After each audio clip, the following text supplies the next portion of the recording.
आता एक महत्त्वाची बातमी येते खासदार निलेश लंके यांच्या संदर्भात।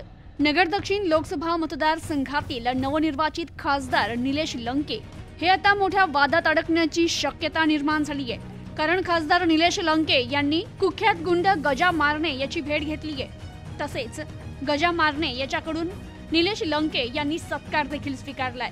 पुणे जिल्ह्यातील मुळशी तालुक्यातील कुख्यात गुंड गजानन मारणे याच्यावर अनेक गंभीर गुन्हे दाखल आहे।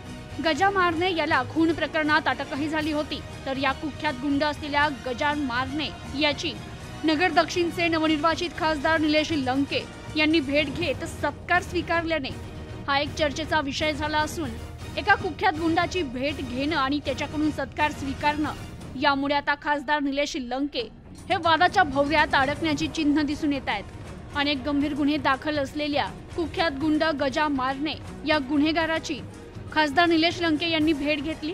मात्र याबाबत आता राष्ट्रवादी काँग्रेस पक्षाचे ज्येष्ठ नेते शरद पवार हे याबाबत काय बोलणार याकडे आता लक्ष लागलंय।